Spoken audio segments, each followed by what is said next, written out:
ہو جاتی تھی اور بلال اپنے خودی سے خود کے اندر گم ہو کر کے خدا کو آواز دینے لگتا تھا، لا الہ الا اللہ محمد رسول اللہ۔ نعرہ تکبیر، نعرہ رسالت، نعرہ حیدری، فیضان اولیاء کرام مولانا غلام احمد صاحب قبلہ۔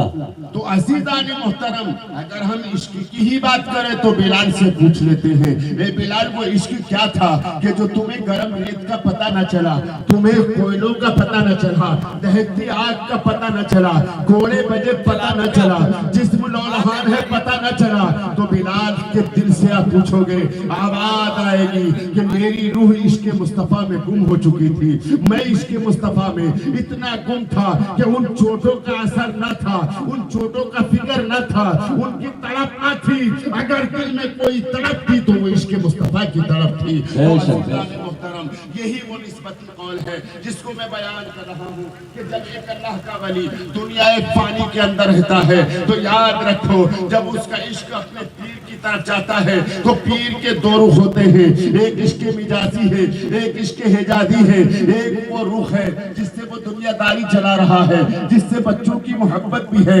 بچوں کے اندر رہتا ہے، ان کی محبت بھی ہے، کاروبار کی محبت بھی ہے، دولت کی محبت بھی ہے، وہ تو عشق مجازی ہے۔ لیکن جب وہ رات کی تنہائی میں دنیا آرام سے سوتی ہے، سردی کا موسم ہو، گرمی کا موسم ہو، بارش کا موسم ہو، آندھی اور طوفان آتے ہو، اس اللہ کے ولی کو دیکھیے، لوگ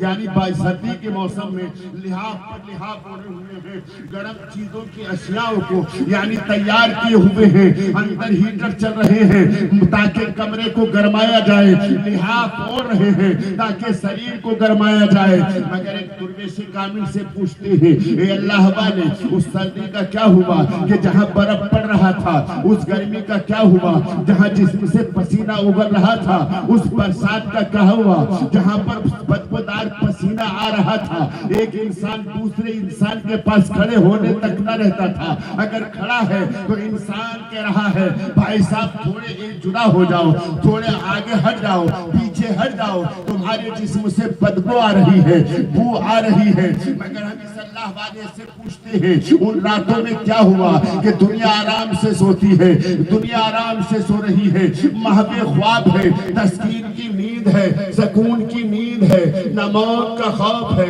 نہ موت کا رنج ہے، نہ ڈر ہے، نہ اولاد کی محبت ہے، نہ مال کی محبت ہے، نہ بیوی کی محبت ہے، نہ بچوں کی محبت ہے، کچھ محبت نہیں ہے، بلکہ مسلح بچھا ہوا ہے، رات کے 2 بج رہے ہیں، 3 بج رہے ہیں، 4 بج رہے ہیں، یہاں تک کہ فجر کی اذان کی آواز کانوں میں آ جاتی ہے، وہ درویش مسلح بچھا کر بیٹھا ہوا ہے، رب کی بارگاہ میں سجدہ ریز ہے، اے مولا یا تو مجھے دیکھتا ہے یا میں تجھے دیکھنے کے لیے اپنی حالات تقوی و طہارت کی منزل سے گزر رہی ہے۔ تو میں نے قوالی کے 2 قول بیان کیے، ایک حرام اور ایک جائز۔ تو جائز کا قول تو یہ ہے جو امام غزالی نے فرمایا، اور حرام کا قول یہ ہے کہ انسان مزامیر میں مست ہو جاتا ہے، اس کو ولی کے قول سے مطلب ہے۔ بے شک سبحان اللہ۔ ولی کا قول جو ہوتا ہے وہ انسان کو تڑپا کی بارگاہ میں سجدہ کرتے ہیں۔ ہمارے صوفی رضا میاں صاحب اللہ سے آپ پوچھیں کہ حضرت اللہ کے ولیوں میں سب سے بڑی عبادت کون سی ہے کہ جو اولیاء کرام کو ولایت کا خطاب ملا، صوفیت کا خطاب ملا، اور صوفی اصفیاء کا خطاب ملا، صوفی اصفیاء کا خطاب ملا، تو آواز آئے گی اگر رب کی بارگاہ میں کوئی عبادت مقبول بارگاہ ہے تو وہ سجدہ ریزی۔ بے شک اس کو اس کی بارگاہ میں سر کو جھکائیے پسند ہے۔ تو راتوں رات یہ اللہ والے آرام کو نہیں دیکھتے، سردی گرمی کو نہیں دیکھتے۔ آپ نے سنا ہوگا حضرت بایزید بستامی علیہ رحمت و رضوان کی والدہ نے فرمایا بیٹا جاؤ تعلیم حاصل کر کے۔ شہر بستام سے کافی دور میں شہر بغداد پڑتا تھا، آپ تعلیم کے لیے پہنچے،